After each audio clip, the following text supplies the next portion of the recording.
Do you know that what you do within the few couple of hours when you receive your paycheck can either set you up for financial success or leave you wondering, where all your money went month to month? You can use your income to either build wealth or just pay bills. And I know you won't choose to use your income to just pay bills.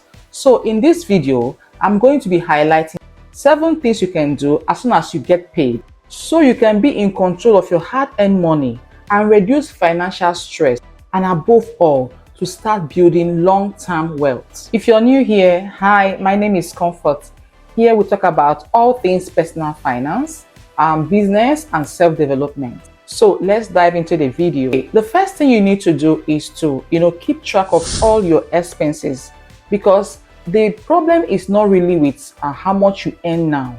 It's with the way you spend your money. Yes, you can look for ways to increase your income if you think it's low.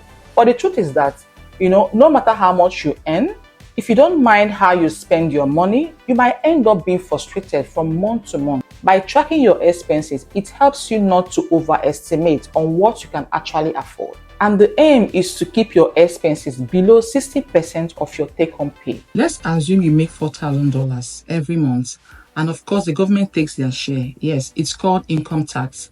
And now you are left with around $3,500. So this means that you should spend $2,100 and leave $1,400. Look at it this way. You are using the 60% to run your day-to-day life, and the 40% you're going to use it to design the life you desire. So our first step is to calculate your expenses. So if you need a free budget planner that can help you to easily track your expenses, please check the description below.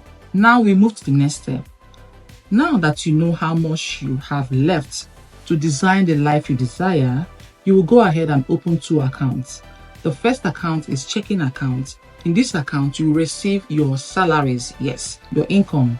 The second account is going to be savings account, a high yield interest savings account. The third account will be an investment account, but for this third account, you're going to open it later, because before you start investing, you need to save your emergency fund. Emergency fund is important because, life is full of uncertainties. So that fund is there to protect you in case your car breaks down, in case you lose your job, so you don't go into credit card debt and end up being frustrated. So you need to save up to at least 3 months of that your 40% you have left in a high yield savings account that you can access easily, because there are savings accounts you cannot access easily. And if you cannot access your own easily, the aim is defeated. And also make sure that savings account doesn't have any monthly charges. So your money earns interest monthly, even though it can be affected by inflation, but it's better than having it in a checking account where you pay charges and also it will be affected by inflation. So step number 3 is pay down high interest debts. So now that you have saved your emergency fund, the next thing is to pay any high interest debts you have. If you don't have any debt, you can skip to the next. You need to pay any high interest debt you have before even investing. The average interest rate on a credit card debt is 22%, which is higher than any investment return. It is not just credit card debt. Any debt with interest rates above 8% is literally draining your money. So you need to pay them off. And if you have a couple of these debts, you might consider starting to pay them off from the one with the highest interest rates. Step number 4 is increase your income. Before I go further, I want to remind you that the problem is not necessarily how much you are making. Sadly, making more money will not necessarily help in building wealth if we don't do the right thing. Truly, money often makes our human flaws obvious. And that's why a person that comes into a windfall of cash, like inheritance, lottery winning, and a pay rise, may soon return back to the same financial mess he or she was, even sometimes worse. So increasing our income should be more money to save, more money to invest, and not more money to spend extravagantly. The key word there is extravagantly. Step number 5, start investing. Now that we are done with step number 1 to 4, it's time to start investing. And you want to look for a tax advantage or tax-treated account in your country. In Canada, we have tax-free savings account, TFSA. Please ignore the savings in the title. It's an investment account. And TFSA is the most versatile, but we have other accounts, like First Home Service Account, FHSA. And that one is if you want to buy a home, and with that account, it also expires. Please, if you want to know everything about the First Home Service Account, I have a video on that. It covers everything you need to know about the First Home Service Account. For investing, it doesn't have to be complicated. You can do it by yourself. You don't have to pay anybody. Just keep it simple. You can use platforms like Simple or Questrade, which is the one I use now. So you can invest in ETFs, exchange traded funds or index funds.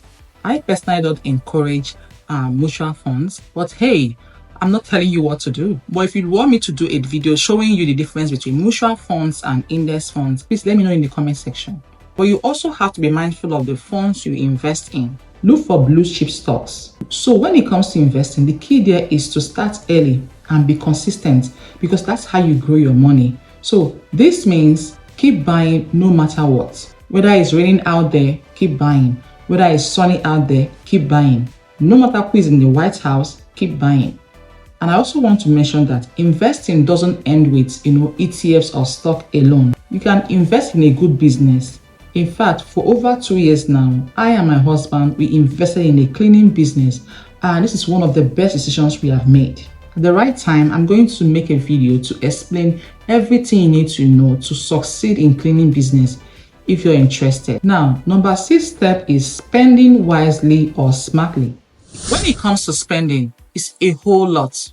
I'm just going to break it down and, try and create a balance. Number 1 is you need to live within your means.